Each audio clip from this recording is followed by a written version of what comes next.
I had just arrived at work as the hospital's lead sonographer and was looking at the patient's schedule for the day when my boss told me to go immediately to the OR. The surgeon was requesting ultrasound guidance. That was all the information I was given. I had no idea what I was walking into. I wheeled the ultrasound machine into the OR. The patient was already sedated on the operating table. Plugging in the machine, I waited for instructions from the doctor. He barked at me to place the ultrasound probe on the patient's pelvis so he wouldn't perforate her uterus. Still confused about the procedure, I did as he asked and realized the woman was pregnant. She was in her second trimester, so I easily determined the gender of her baby, a little girl.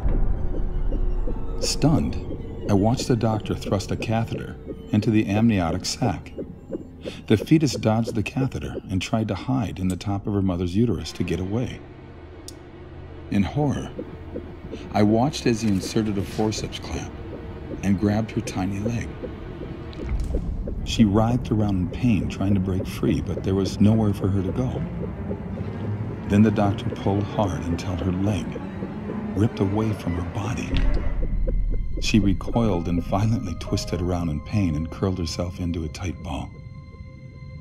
But it was no use. The clamp grabbed her arm and she struggled to pull away. Her movements weakened now because she was dying. He pulled her arm off of her body. My vision blurred. My eyes filled with tears. The child again curled herself into a tight ball, but again the device grabbed her other leg and it was ripped from her body. By now her heartbeat had slowed significantly, but she was still alive. The clamp grabbed her last limb and ripped it off. She wiggled and squirmed around, and then her heart finally stopped beating. I announced that there was no more cardiac activity. The nurse and scrub tech in the room gasped, realizing for the first time that this was happening to a fetus that was still alive. The remaining body parts, the head and torso, were removed. Placenta was removed, and a final look with ultrasound revealed all products of conception were removed. I was told I could leave the room.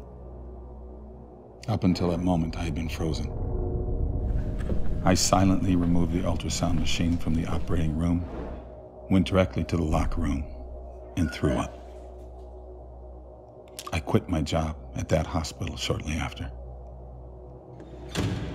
I told my boss I would never again participate in that type of procedure. I was having nightmares and could not escape the memory of what I had witnessed. I would never again assist in the murder of a child. It was over 20 years ago, but it's just as vivid in my mind today as the day it happened. The saddest part is that this procedure is still happening today. People have no idea we are murdering babies in this way. They think it isn't a person, that it's just a mass of tissue. I'm so sorry for what happened to this little girl, for what I did to her. I'm sorry, sweetheart. I'm so sorry.